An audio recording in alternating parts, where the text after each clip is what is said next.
ವೇದಿಕೆ ಮೇಲೆ ಆಸೀನರಾಗಿರ್ತಕ್ಕಂಥ ನಮ್ಮ ಸಹೋದರರು ಹಾಗೂ ಖ್ಯಾತ ವಕೀಲರಾದಂಥ ಗಂಗಾಧರಣ್ಣ ಬಡಕುಂದ್ರಿ ಅವರೇ ಹಾಗೂ PKPS ಅಧ್ಯಕ್ಷರಾದ ಮುತ್ತಣ್ಣ ಹತ್ತರವಟ್ ಅವರೇ ಹಾಗೂ ನಮ್ಮ ಮಿತ್ರರು ಹಾಗೂ ಹಳೆಯರಾದಂಥ ಸತೀಶ್ ಪಾಟೀಲ್ರವರೇ ಹಾಗೂ ಬಸವರಾಜ್ ಬಾಗೇವಾಡಿ ಅವರೇ ಹಾಗೂ ನಮ್ಮ ಇನ್ನೋರು ಹಳೆಯರಾದ ಸಂತೋಷ್ ಹುಕ್ಕೇರಿ ಅವರೇ ಹಾಗೂ ಮಾರುತಿ ಹುಕ್ಕೇರಿ ಅವರೇ ಬಸವರಾಜ್ ಬಣ್ಣಣ್ಣವರೇ ಹಾಗೂ ಇನ್ನೂ ಹಿಂದೆ ವೇದಿಕೆ ಮೇಲೆ ಆಸೀನರಂಥ ಎಲ್ಲ ಗ್ರಾಮದ ಹಿರಿಯರೇ ಹಾಗೂ ಪ್ರೇಕ್ಷಕರಾಗಿ ಆಗಮಿಸಿದಂಥ ತಮ್ಮೆಲ್ಲರಿಗೂ ನನ್ನ ನಮನಗಳನ್ನು ಸಲ್ಲಿಸಿ ಇವತ್ತಿನ ಈ ನಾಟಕ 7ನೇ ತಾರೀಕು ಆಗಬೇಕಾಗಿತ್ತು. ಮಳೆರಾಯನ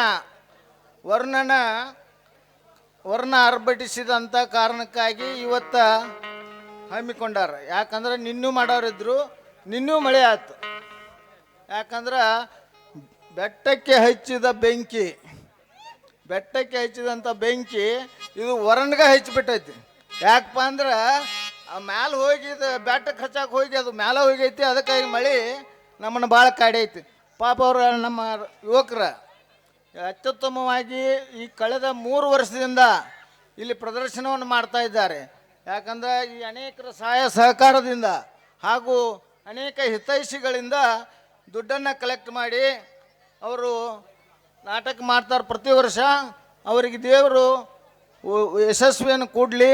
ಹಾಗೂ ತಾವೆಲ್ಲ ಪ್ರೇಕ್ಷಕರ ಇಲ್ಲೇನು ಕೂತರಿ ಶಾಂತ ರೀತಿಯಿಂದ ಕುಳಿತುಕೊಂಡು ನಾಟಕನ ವೀಕ್ಷಿಸಿ ನಮ್ಮೂರಿಗೆ ಒಳ್ಳೆಯ ಯಶಸ್ವಿ ತರಬೇಕಂತ ತಮ್ಮೆಲ್ಲರಿಗೂ ಕಳಕಳಿಯಿಂದ ಕೇಳ್ಕೊತೀನಿ. ಯಾಕಂದ್ರೆ ನಮ್ಮ ನಾಡು ಬ್ಯಾಟ್ರಿ ಡೌನ್ ಆಗ್ಯಾವ ಈ ವರ್ಷ.